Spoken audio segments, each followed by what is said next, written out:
Okay, so now we're going to talk about finding the area of a region when a trig function is involved. And the example that I have here is to find the area bounded by the line y equals 2 and the curve y equals sine of x on the interval from 0 to pi. So we're going to follow the same 5 steps. They're just going to be modified a little bit. Instead of figuring out where the functions or determining where the functions intersect, we're actually going to be given the interval. And so let's take a look at what this graph looks like.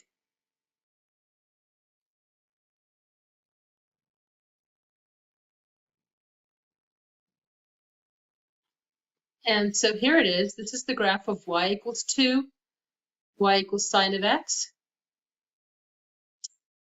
And then I put the x equals 0 and x equals pi. I just entered 3.14 to save time for the boundaries. And so really what we're finding the area of is this region.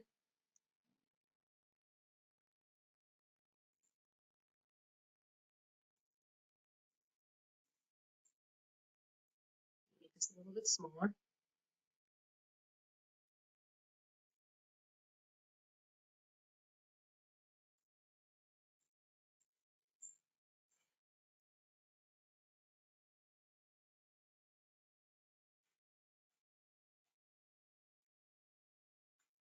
So below where y equals 2, so in here, but above the sine curve. And so because that would be a lot of area moving from left to right, you've been given the lower bound, the left bound of 0, and the upper bound, the right bound of pi. And so that area right in there is the area that we're finding. And so instead of determining where the functions intersect, you've been given the bounds. And those bounds are 0, pi. And so we're just going to write those in there. Step 2, write the integral using the format upper function minus lower function. So I'm going to write the integral. And then you can look at this and see that the upper function is y equals 2. And so you just fill in the 2 there. That's it. That's the value of the function. There's no x involved, and that's okay. It's just a 2. That's the upper function. Minus the lower function, and the lower function is just the sine of x. And so this just becomes the integral of 2 minus the sine of x. The whole thing gets multiplied by the dx. And so when we get to the step where we simplify the integral, if possible, it's not possible. We just leave that as 2 minus sine of x. Then we place the bounds on there. Our bound, lower bound is 0, or our left bound, our right bound is pi. And then we compute the integral on the interval.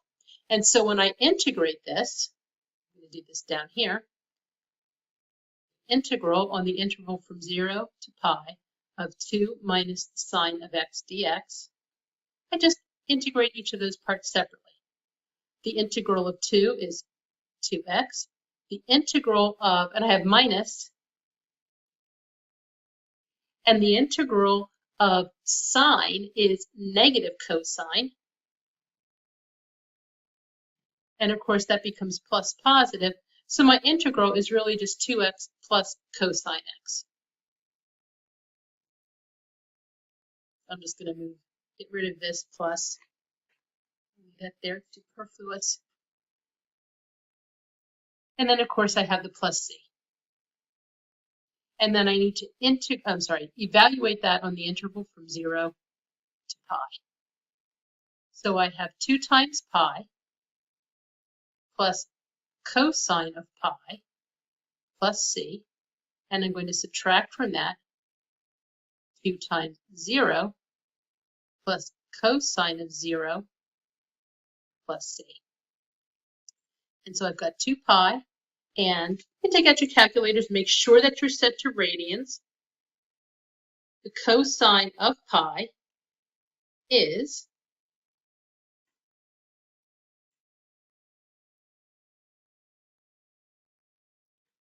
-1. And so I have 2 plus -1 plus c. I'm sorry, 2 pi plus -1 plus c minus, and then 2 times 0 is 0. The cosine of 0 is actually a +1. plus c. And of course, the c's are going to subtract out. So what I have here is 2 pi minus 1, and that gets me 2 pi minus 2. And we're going to let that just like that. I don't want you to convert it over and give me a decimal value. You're just going to leave that as the exact value, because the exact area would be 2 pi minus 2 square units. So let's try another one. This time we're going to find the area between the curve y equals the cosine of x plus 3 and the line y equals 1. And I need to tell you what interval it will be over. And so we're going to do that over the interval. Again, we'll just do from 0 to pi. So again, you're going to graph this, and you can graph this on your graphing calculator or at Desmos. I just prefer to use Desmos because it's easy and it's handy, and I can show it to you quite easily. And so this is what the graph looks like. Here's y equals 1. That's the red line. There is the curve y equals the cosine of x plus 3. And then my boundaries are 0 and pi. So let's just take a picture of this so we can shade in the boundaries.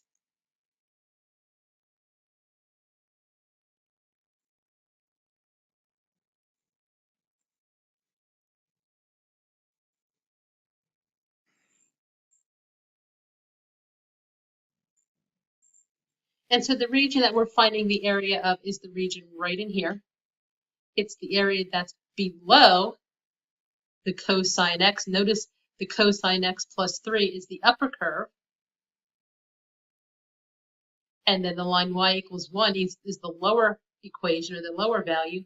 And it goes from 0 to pi, and I'm not quite sure where pi is here. It's somewhere over there, but this is basically what we're finding the area of. But then we need to extend it out to pi, which is over there. And so again, you don't have to determine where they intersect because you're just told the left and right boundaries, and the left and right bounds in this case are 0 and pi. The next step, though, is to write the integral using the format upper function minus lower function. And this is where graphing it can kind of come in handy, because now you can see that the upper function is the cosine x plus 3.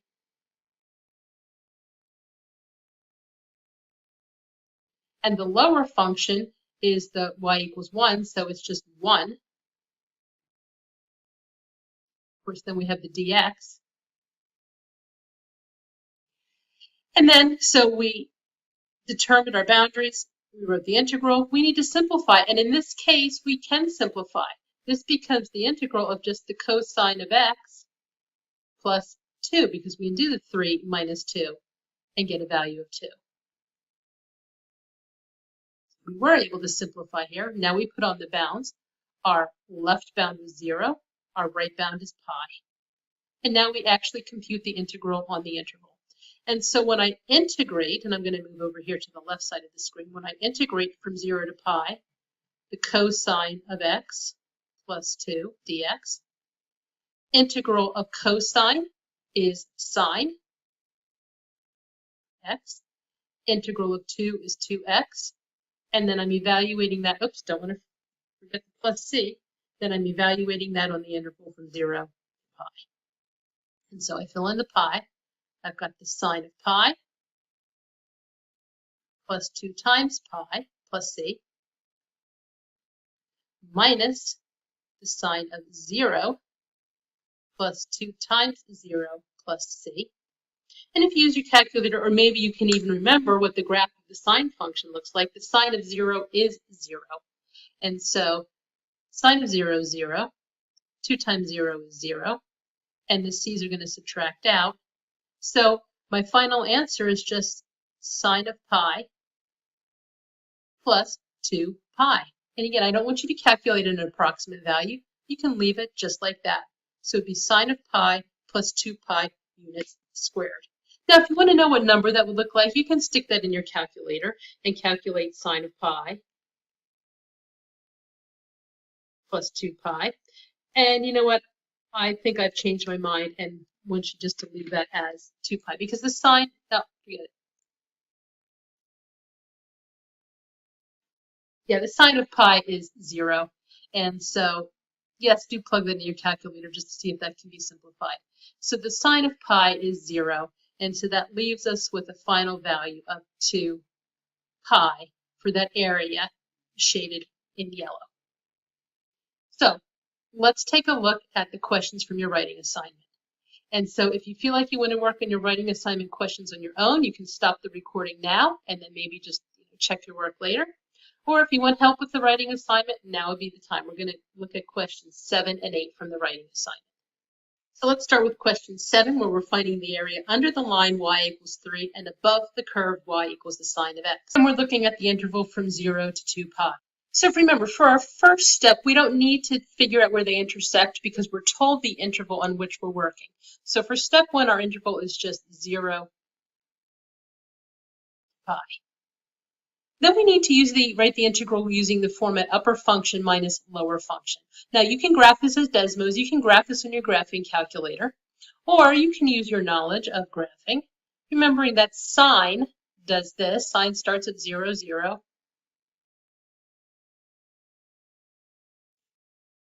peaks at 1, crosses the x-axis at pi, bottoms at -1, and comes back up. So that's what the sine function looks like. And this is a value of 1. And then, oops, I didn't leave myself enough space here. Let me move this down a little bit. The line y equals 3, that's a horizontal line through the y value of 3. And so I'm just going to extend this up. There's 2, there's 3. And so this is the line y equals 3.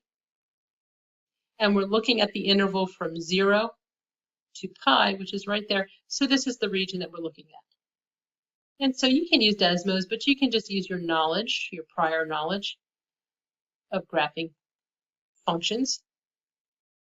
And so I can see that when I write this integral, my upper function is the y equals 3. So my upper function is the 3. My lower function is the sine of x. So I just have 3 minus the sine of x. Of course, that gets a dx. So I just did upper function minus lower function. And then I need to simplify, but in this case, simplifying is not possible. So I don't have to do step 3. And then I place the bounds on, and my left bound was 0, my right bound is pi. And then I evaluate this integral on the interval. And so when I integrate 3, I get 3x. Then I have minus, and when I integrate sine, I get negative cosine plus c. And of course, ding, ding, ding, ding, the minus negative becomes plus positive. So I'm just going to make that a plus. There we go. And I'm evaluating that on the interval from 0 to pi. And so what I have is 3 times pi plus the cosine of pi plus c. And then I'm subtracting 3 times 0 plus the cosine of 0 plus c. The c's are going to subtract out. And so here I have 3 pi. And the cosine of pi is -1. So I have plus -1. I'm just going to write that as -1. And then I have 3 times 0, that's 0. The cosine of 0, however, is +1. And so I'm left with 3 pi minus 2. And that would be the final answer because that's exact. If I wanted you to round, then you would, multiply the 3 times the pi, subtract 2, and get a value. It's never ending, never repeating decimal. It rounds to about 7.424. But I just want you to leave this as the exact value. So you're leaving it as 3 pi minus 2. So it looks like we're not going to have time to get to question 8 in this recording, and that's okay because it's actually a little bit different. And so I am going to save that for when we meet again. Let me know if you have any questions on this.